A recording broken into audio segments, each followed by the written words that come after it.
you can live the life you desire. It's right there in front of you. But in order to achieve it, you must first see it, then believe it, and then you must graciously ask and train your brain to help you execute your vision.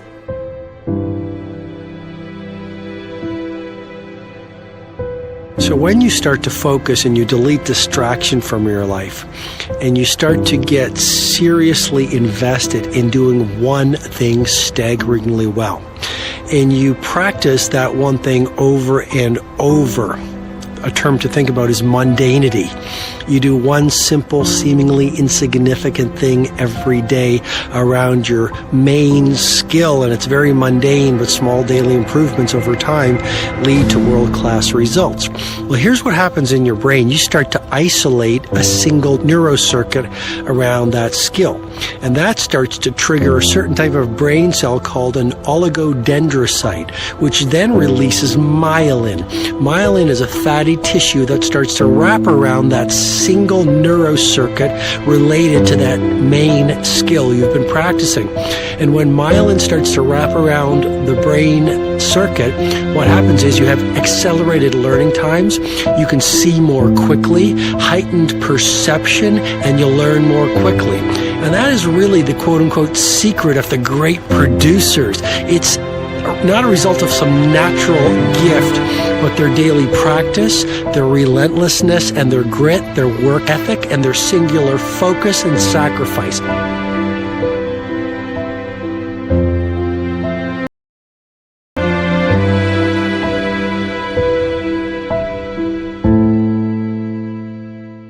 A great life is built not by revolution. A great life is built by evolution. Small and steady wins the race. What you do every day is far more important than what you do once every decade. I want you to really think about that idea. What you do every day is simply your life in miniature. And as you live every single day, so you're crafting your life. What you do over the next hours is really building your future. And if you can just get every single pocket of 24 hours right as best as we humanly can, the rest of our life is going to take care of itself. So small wins matter. The scripture says we will eat the fruit of our words. You are planting seeds when you talk. At some point, you're going to eat that fruit. My challenge is make sure you're planting the right kind of seeds. If you want apples, you have to sow apple seeds. If you want oranges, you can't plant cactus seeds, poison ivy seeds, mushroom seeds.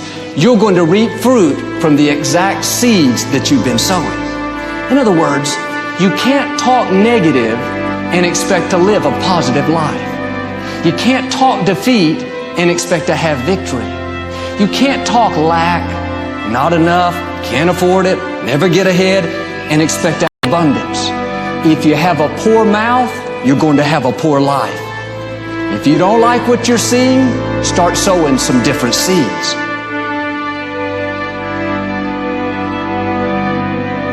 We may not realize it, but we're always feeding ourselves.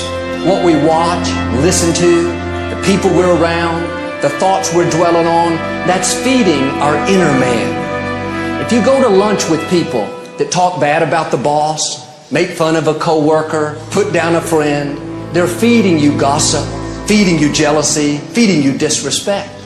Here's the key. Whatever you feed is going to grow. You may not like what they're feeding you. You're a nice person. But if you continue to hang around them, before long, you'll be gossiping. You'll be critical. You'll be disrespectful. Why? Because you kept feeding the wrong things. If you're always feeding negative thoughts, thinking, I'll never get well, I'll never meet the right person, you're feeding doubt, feeding mediocrity, feeding fear.